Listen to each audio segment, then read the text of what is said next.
உலக தமிழர்களுக்கு வணக்கம். நான் உங்கள் வெங்கிரத்னம். தமிழக பட்ஜெட் 2026 இன்னைக்கு நிதியமைச்சர் மரிய வில்சன் அவர்களால தாக்கல் செய்யப்பட்டுச்சு. இந்த பட்ஜெட்ல என்ன நடந்துச்சு, எதிர்பார்ப்புகள் நிறைவேறிச்சா இல்ல மக்களுக்கு ஏமாற்றங்கள் இருந்துச்சா, இது ரெண்டையும் தான் நம்ம சரியான ஒரு பார்வையில பார்க்க போறோம். நமக்கு இந்த ஒன் சைடு அப்படிங்கிறதுக்கெல்லாம் வேலையே கிடையாது. இந்த பட்ஜெட்டை பத்தி சொல்லணும் அப்படின்னா, முதல்ல ஒரு உடன்பிறப்புகள் எல்லாமே கிண்டல் செய்யக்கூடிய விஷயம் என்ன அப்படின்னா, மரிய வில்சனுக்கு படிக்க தெரியல போல வரலன்னு. உண்மையிலேயே அது உண்மைதான், அதுல மாற்று கருத்தெல்லாம் இல்ல. கடந்த காலகட்டங்கள்ல பிடிஆர் பழனிவேல் தியாகராஜனுக்கு சுத்தமா தமிழ் வராம புத்தகான்னு படிச்சுக்கிட்டு இருந்தாரு. அவரே தேவலாம் அப்படிங்கிற அளவுக்கு தான் இவருடைய பட்ஜெட் அறிக்கை வாசிப்பு அப்படிங்கிறது இருந்தது. கூடிய விரைவில் இவர் நிதியமைச்சர் பொறுப்பிலிருந்து மாற்றப்பட்டு வேற துறை ஒதுக்கப்பட்டாலும் ஆச்சரியப்படுவதற்கு இல்லை. அப்படிதான் இருந்துச்சு. உண்மையிலேயே டிவியில பார்த்த பல பேருமே சொன்ன கமெண்ட் என்னன்னா, யோ சீக்கிரம் படிச்சு தொலையா, இந்த நாள் படிக்கிறதுல தூக்கம் வருது அப்படிங்கிற மாதிரி தான் சொன்னாங்க. பட் அது ஒரு பெரிய குறை இல்லை. ஆனா இது இப்படி இருக்கக்கூடாது. நம்மள ஆளக்கூடிய சட்டமன்றத்துல ஒரு பட்ஜெட் வாசிப்பு அப்படிங்கிறது பாக்குற மக்களுக்கு கொஞ்சமாவது புரியுற மாதிரி வாசிக்கணும். அந்த இடத்துல கோட்டை விட்டாங்க. மாற்றப்படுவார் அப்படிங்கிற ஒரு நம்பிக்கை இருக்கு. பார்ப்போம். பட்ஜெட்ல ஃபர்ஸ்ட் நல்ல விஷயங்கள் கெட்ட விஷயங்கள் ரெண்டுமே இருக்கு. இது எதிர்கட்சிகள் சொல்ற மாதிரி இது ஒண்ணுமே இல்லாத பட்ஜெட் அப்படின்னு தூக்கி போட்டு போறதுக்கு ஒண்ணும் இல்ல. ஆளுங்கட்சியினர் சொல்ற மாதிரி ஆகா ஓஹோன்னு புகழக்கூடிய பட்ஜெட்டும் கிடையாது. ஃபர்ஸ்ட் நாம ஏமாற்றங்களை பார்த்துருவோம். ஏன்னா நமக்கு வர்ற அதிகபட்ச கால்களே பாத்தீங்கன்னா, இந்த 1000 ரூபாய் பணம் எல்லாருக்கும் வருதுங்க, எனக்கு வரலங்க, நான் ஒரு வாடகை வீட்டுல குடியிருக்கேங்க, வீட்டு ஓனர் மாசம் 1000 ரூபாய் பணம் வாங்கிட்டு இருக்கேன், எனக்கு கிடைக்கலங்க, இந்த ஸ்டாலின் எனக்கெல்லாம் கொடுக்கலங்க. ஏன்னா திமுக ஆட்சியில அனைத்து பெண்களுக்கும் அப்படின்னு சொல்லிட்டு ஒரு தகுதி உள்ள குடும்ப தலைவிகளுக்கு அப்படின்னு ஒரு பிட்ட உள்ள சொல்லிட்டாங்க. பல பேருக்கு அது கிடைக்காம போயிடுச்சு. அதனால உண்மையிலேயே கிடைக்காம போனவர்கள் எல்லாம் பணக்காரர்களா இல்ல வாங்கிட்டு இருக்கவங்க எல்லாம் ஏழைகளா அப்படின்னு பார்த்தா இல்ல. நிறைய பணக்காரர்களும் வாங்கிட்டு இருக்காங்க, நிறைய ஏழைகளுக்கும் கிடைக்காம போயிருக்கு. அதுல பல பேரோட கோரிக்கையா இருந்தது இந்த 1000 ரூபாய் பணம் எப்படியாவது வந்துருமா அப்படின்னு. அதே மாதிரி விஜய் 2500 ரூபாய் எப்ப கொடுப்பாரு அப்படிங்கிற இந்த ரெண்டு விஷயம் ரொம்ப முக்கியமா இருந்தது. பெரிய ஒரு ஏமாற்றம். அந்த விஷயத்துல இந்த பட்ஜெட் மக்கள் மனதை வெல்லாத, குறிப்பா டிவிகேவுக்கு வாக்களித்த பெண்களின் மனதையே வெல்லாத ஒரு பட்ஜெட் தான். விஜய் வந்தா 2500 ரூபாய் கொடுத்துருவாரு அப்படின்னு நம்பி வாக்களிச்சாங்க. உண்மையிலேயே இலவசங்கள்லாம் மக்கள் எதிர்பார்க்க மாட்டாங்க, நல்ல ஆட்சி சூப்பரா இருந்தா மட்டும் போதும் அப்படிலாம் பேசிடவே முடியாது. மக்கள் எதிர்பார்ப்பாங்க. டிவிகேவினர் இதுல வேணா ஒரு வாதத்தை வைக்கலாம். 10.25 லட்சம் கோடி கடன் இருக்குங்க, எங்க இருந்துங்க 2500 ரூபாய் கொடுக்கறது அப்படின்னு சொல்லிட்டு. இந்த 10.25 லட்சம் கோடி கடன் இருக்குன்னு தேர்தல் வாக்குறுதி கொடுக்கறப்பே டிவிகேவினருக்கு தெரியும். அதனால சப்ப கட்டெல்லாம் கட்ட முடியாது. 10.25 லட்சம் கோடி கடன் இருக்கு அப்படிங்கிறதையும் நீங்க தேர்தல் பிரச்சாரத்திலேயே பேசுறீங்க. இவ்வளவு கடன் தமிழ்நாட்டுக்கு இருக்கு, திமுக அரசு வாங்கி வச்ச கடன் மட்டுமே 5.5 லட்சம் கோடிக்கு மேல, இதெல்லாம் பேசுறீங்க.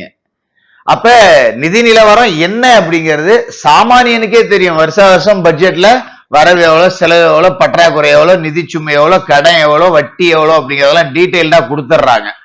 அப்ப இதெல்லாம் தெரிஞ்சும் நீங்க 2500 ரூபாய் வாக்குறுதி கொடுத்தீங்களே, எப்ப அதை தருவீங்க? அதாவது திமுக ஆட்சிக்கு 28 மாசம் கழிச்சு தான் கொடுத்தாங்க. அதை கொண்டு நம்ம இங்க கம்பேர் பண்ணக்கூடாது. அப்புறம் நீங்களும் திமுகவும் ஒன்னா, அவன் தான் லேட்டா கொடுக்குறான், நீங்களாவது கொஞ்சம் சீக்கிரம் கொடுப்பீங்கன்னு பார்த்தா நீங்க அவனை குற்றம் சாட்டுறீங்களே அப்படிங்கிற கேள்விதான் இங்க வரும். அதனால இந்த 2500 ரூபாய் எப்ப தரேன், அதுக்கான எந்த அறிவிப்புமே வரல அப்படிங்கிறது ஒரு பெருத்த ஏமாற்றம், ரொம்ப பெருத்த ஏமாற்றம். இதுக்கெல்லாம் முட்டு கொடுக்கலாம் முடியவே முடியாது.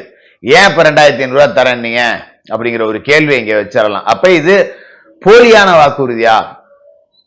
இப்ப இந்த நிதி சுமையை எப்ப சரி பண்ணுவீங்க, திரும்ப எப்ப கொடுக்க ஆரம்பிப்பீங்க? இது சார்ந்த எந்த அறிவிப்புகள், அதற்கான முன்னெடுப்புகள் எதுவுமே கிடையாது. ரெண்டாவது, சிலிண்டர். நாங்க ஆட்சிக்கு வந்தால் 6 சிலிண்டர்கள் இலவசமாக வழங்கப்படும். நான் அப்பவே சொல்லியிருந்தேன் 6 சிலிண்டர்லாம் தேவையப்படாது. தமிழ்நாட்டுல பல குடும்பங்களுக்கு ஒரு 4 சிலிண்டர் இருந்தாலே வருஷத்தை ஓட்டிடுவாங்க. பெரிய வசதி உள்ள குடும்பம் வேணா மாசத்துக்கு ஒண்ணு கூட மாட்டிட்டு இருக்கலாம், அவங்களுக்கு எல்லாம் இலவசம் தேவையே கிடையாது. இந்த 6 சிலிண்டர் அப்படிங்கிறத வருடத்துக்கு ஒரு 2 சிலிண்டராவது கொடுத்தோம் அப்படின்னா ஏழைபாளைகள் உண்மையிலேயே இந்த ஒரே ஒரு உறுப்பினர் உள்ள ரேஷன் அட்டை அவங்க எல்லாம் பாத்தீங்கன்னா ஒரு சிலிண்டரே வச்சு 6 மாசம் ஓட்டுவாங்க. அதையாவது கொடுக்கலாம்.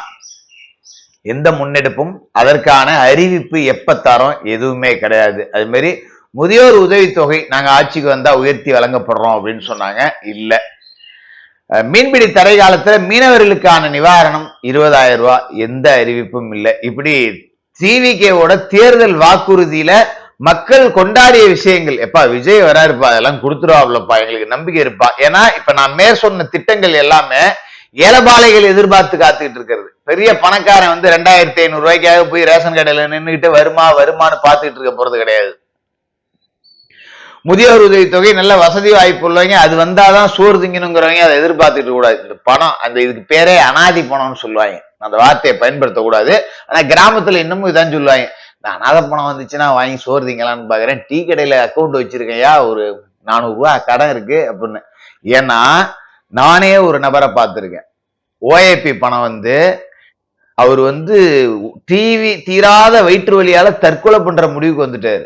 ஓஏபி பணம் வர்ற வரைக்கும் வலியை தாங்கிட்டு இருந்து ஓஏபி பணம் வந்த உடனேயே டீ கடை ஹோட்டல் கடையில சிறுக கடை வச்சிருந்திருக்காரு, ஒரு 700 ரூபாய் 800 ரூபாய். அந்த கடனெல்லாம் அடைச்சிட்டு போயிட்டு அதன் பிறகு தற்கொலை செஞ்சுக்கிட்டாரு.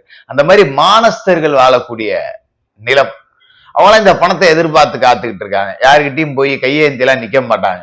அதெல்லாம் ஒரு பெரிய ஏமாற்றம். புதிய அறிவிப்புகள் அப்படின்னு சொல்லிட்டு தேர்தல் வாக்குறுதியில கொடுத்த மாதிரி பெருசா எதுவுமே இல்லை. தாய்மாமன் தங்க மோதிரம் வரவேற்கிறோம். 22 கேரட் அப்படிங்கிறத 24 கேரட்டா கொடுத்தா நல்லா இருக்கும் அப்படின்னு பேசுவாங்க. அதுக்கெல்லாம் உடன்பட முடியாது. கொடுத்தாச்சு, வாங்கிக்கோங்க மக்கள். 22 கேரட்டை வச்சுக்கோங்க. நாளைக்கு நகை போடணும்னா இப்ப மோதிரம் பிறந்த குழந்தை அப்படியே போட்டுட்டு இருக்க போது ஒரு மாசத்துலயே அதுக்கு பத்தாம போயிடும். எப்படியும் அழிச்சிட்டு செய்யதான் போறீங்க. இதுல எந்த கேரட்டா இருந்தா என்ன, ரைட், ஓகே, அதை நாம வரவேற்கிறோம். இதுல முக்கியமா வரவேற்ற விஷயம் அப்படின்னு பாத்தீங்கன்னா, பெருநகரங்கள்ல முதியோர்களுக்கான தங்குமிடம், திருநங்கைகள் திருநம்பிகளுக்கான திருநர் தங்குமிடம், அவர்களோட வாழ்வாதாரத்துல விளக்கேற்றக்கூடிய திட்டங்கள், இதெல்லாம் ரொம்ப ரசிச்சேன். ஏன்னா இன்னைக்கு கால ஓட்ட சூழல்ல பல பிள்ளைகள் வந்து பெற்றோர்களை தெருவுல தான் விட்டுருக்காங்க. அவர்கள் அனாதைகளா நடு ரோட்ல படுத்துக்கிட்டு யாசகம் கேட்டு பிழைக்கக்கூடிய ஒரு நிலை அப்படிங்கிறது இருக்கு. அந்த அளவுக்கு அடிமட்டத்துல இறங்கி போய் இப்படி ஒரு திட்டத்தை யோசிச்சிருக்காங்க அப்படிங்கிறது ஒரு பெரிய சந்தோஷம். ஏன்னா விஜய் அவர்களா இருந்தாலும் சரி, மரிய வில்சனா இருந்தாலும் சரி, எல்லாமே கோடிகள்லயே புழங்கக்கூடியவர்கள். வசதி வாய்ப்போடையே பான் வித் சில்வர் ஸ்பூன் மாதிரி தான், நல்ல வசதியானவர்கள் தான். கால் மேல கால் போட்டுட்டு அழகா ஒரு காஸ்ட்லியான கார்ல போயிட்டு இருப்பாங்க. இப்படி சாலையோரத்துல உண்மையிலேயே ஆதரவற்றவர்கள் இருக்கிறாங்க, பிள்ளைகளால கைவிடப்பட்டவர்கள் இருக்கிறாங்க, கைம்பெண்கள் இருக்கிறாங்க. இவங்களோட நலனுக்காகவும் நாம யோசிக்கணும் அப்படின்னு நினைச்ச அந்த எண்ணம் அப்படிங்கிறதுக்கு ஒரு ராயல் சல்யூட். அதை நாம முழுக்க முழுக்க முழுக்க வரவேற்கிறோம். எந்த மாற்று கருத்தும் இல்ல. ஹேட்ஸ்அப். அது மாதிரி திருநங்கைகள் சமூகத்துல ஒதுக்கப்படக்கூடிய ஒரு நபர்கள், திருநங்கைகள் திருநம்பிகள் திருநர்கள்னு முடிச்சிட்டாங்க. இவங்க பெருசா வேலை கேட்டா கூட யாரும் கொடுக்க போறதில்ல. அவங்களும் பல பேர் வந்து, நான் எல்லாத்தையுமே சொல்ல வரல, இன்னும் கௌரவமா பொழைக்கக்கூடிய எத்தனையோ பேர் இருக்காங்க. ஆனா பல பேர் யாசகம் பெற்று, சில பேர் தவறான தொழில் செஞ்சு இப்படிதான் பொழைச்சிக்கிட்டு இருக்காங்க. அவங்களோட வாழ்வாதாரத்தை காக்கும் விதமா அவர்களுக்கான நிதி, அவர்களுக்கான வேலை வாய்ப்பு, அவர்களுக்கான தங்குமிடம், இதையெல்லாம் இந்த பட்ஜெட்ல யோசிச்சிருக்காங்க அப்படிங்கிறது ஒரு பெருத்த பாராட்டத்தக்க ஒரு விஷயமா இருக்கு. அது மாதிரி சென்னையில வீடு இருக்கட்டும், தப்பு இல்லை. லேப்டாப்பு, கைம்பெண்களுக்கு 5 ஆடுகள், செம்பரி ஆடா இருந்தாலும் சரி வெள்ளாடா இருந்தாலும் சரி, இதெல்லாம் நல்ல ஸ்கீம். பட் இது எல்லாமே ஸ்டிக்கர் ஒட்டப்பட்ட ஸ்கீம் அப்படின்னு சொல்றாங்க. பட் தப்பு இல்லையே. இந்த பட்ஜெட்ல நான் உண்மையிலேயே பெரிய நல்ல விஷயமா பார்த்தது என்னன்னா, எந்த திட்டத்துக்கும் பாத்தீங்கன்னா வெற்றி அப்படின்னு பொதுவா கட்சி பேரா இருந்தாலும் வச்சுட்டாங்க. அதை விட்டுட்டு எங்க அப்பன் பேரை வைக்கிறேன்னு கருணாநிதி பேருந்து நிலையம், கருணாநிதி நூலகம், கருணாநிதி கக்கூசு, கருணாநிதி சாராய கடை, இப்படி எல்லாம் வைக்கல. அந்த விதத்துல ரொம்ப சந்தோஷம். ஏதோ வெற்றி அப்படி, இந்த மடிக்கணி திட்டத்துக்கெல்லாம் சூப்பரான ஒரு பேர். உண்மையிலேயே மடிக்கணினி அப்படிங்கிறது ஒரு எதிர்கால கல்விக்கான வெற்றியை தரக்கூடிய ஒரு பொருள் தான். அதெல்லாம் சந்தோஷம், வச்சுட்டு போங்க, அதை பத்தி இல்ல. இப்ப கருணாநிதி பேர்ல வைக்கலையா, அண்ணா திமுக இருந்தா புரட்சி தலைவர் பேர்லயோ இல்ல அம்மா பேர்லயோ தான் வச்சிருப்பாங்க. அந்த வகையில இவங்களும் வச்சுக்க போறாங்க. இதுல ஸ்டிக்கர் ஒட்டினாங்க அப்படின்லாம் சொல்றதுக்கு திமுக காரனுக்கு எந்த விதமான அருகதையும் கிடையாது. ஏன்னா கலைஞரோட உள்ளங்கையில் உலகம் திட்டத்தை தான் வெற்றி மடிக்கணியா மாட்டாங்களாம். மானம் கெட்டவங்களா, அது அம்மா மடிக்கணினி திட்டம். நீங்களே திருடி ஸ்டிக்கர் தான் ஒட்டிக்கிட்டீங்க கருணாநிதி பேர்ல. அதை இன்னொருத்தர் இத்தனைக்கும் கொடுக்கவே இல்லை. ஏடிஎம்கே ஆட்சி காலகட்டத்தில் கொடுக்கப்பட்டுச்சு. நீங்க அதை கொடுக்காம வச்சுட்டு கடைசி வருஷம் ஏதோ 10 லட்சம் பேருக்கு கொடுத்தேன்னீங்க. யாரு கொடுத்தீங்க, எவரு கொடுத்தீங்க, அதையும் வாய்க்காசி போட்டுக்கிட்டீங்களா, என்ன கருமமோ ஒண்ணுமே தெரியாது. ஆனா இவங்க சிக்கலை பத்தி பேசுறாங்க. அது மாதிரி முதியோர்களுக்கான சிறப்பு மருத்துவமனை இதெல்லாமே ஒரு பாராட்டத்தக்க அம்சமா இருந்தது. குறிப்பா ஏடிஎம்கேவோட பல திட்டங்களை மறு உருவாக்கம் செய்து செயல்படுத்துறாங்க. எனக்கு ரொம்ப சந்தோஷம். ஏன்னா இந்த இலவச ஆடுகள் அப்படிங்கிறதெல்லாம் உண்மையிலேயே கிராமப்புறத்துல கைம்பெண்களுக்கு, கணவனை பறிகொடுத்த கைம்பெண்களுக்கு உண்மையிலேயே ஒரு மிகப்பெரிய வாழ்வாதாரமா இருக்கும். 5 ஆடு இருந்தா போதும், அவங்க பொழைச்சுப்பாங்க. உண்மையிலேயே ஒரு நல்ல ஸ்கீம். இதுதான் இலவச கறவை மாடுகள், விலையில்லா ஆடுகள் அப்படின்னு சொல்லிட்டு ஏடிஎம்கே ஆட்சி காலகட்டத்துல கொடுத்தாங்க. இடையில திமுக ஸ்டாப் பண்ணி இருந்தது, மறுபடியும் கொண்டு வந்து கொடுக்குறாங்க. ஏழை பெண்கள், கணவனால் கைவிடப்பட்ட பெண்கள் உங்களை வாழ்த்துவாங்க. ஒரு 5 ஆடு இருந்தா போதும், கண்டிப்பா அவங்க யாருகிட்டையும் போய் கையேந்தி பொழைக்கணும் அப்படிங்கிற அவசியம் கிடையாது. யாருகிட்டையும் போய் அன்றாட உணவுக்கு நிர்கதியா நின்று பசி பட்னியோட தூங்கணும் அப்படிங்கிற ஒரு வாய்ப்பு இனிமே வராது. இந்த 2500 கொடுத்திருந்தா இன்னும் கொஞ்சம் வாழ்த்தி இருப்பாங்க.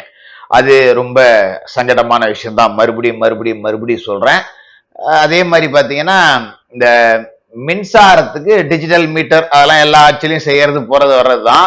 இடையில வில்சன் ஒரு உருட்டு இருந்தாரு. இந்த 200 யூனிட் இலவச மின்சாரத்தால மின் கட்டண சுமை வெகுவா குறைஞ்சிருக்குன்னு. தமிழ்நாடு முழுக்க சௌரிய கருணாநிதிக்கு தீவிக ஆட்சி வந்த பிறகு எடுத்து வச்சிருக்காங்க மின் கட்டண அளவீடு. நான்லாம் 2500 ரூபாய் கட்டிக்கிட்டு இருந்தேன், 6500 ரூபாய் கட்டுறேன். எதுக்கு ஏறிச்சுன்னு தெரியல. சேம் யூனிட் தான் ஓடி இருக்கு, ஆனா காசு எங்கேயோ போயிருக்கு. கேட்டா நெக்ஸ்ட் பில்லுல பாத்துக்கலாங்கிறாங்க. நெக்ஸ்ட் பில்லுல பாத்துக்கிறதுக்கு எதுக்கா எங்கிட்ட இப்ப காசு வாங்குறீங்க? ஏன்னா கவர்மெண்ட்டுக்கு வட்டியா விடுறோம் நாங்க, வட்டிக்கிட்டியா போட்டு தர போறீங்க, இல்ல காசு நிறைய வச்சிருக்கோம் எங்கள்கிட்ட கைமாத்து வாங்கிக்கிறீங்களா?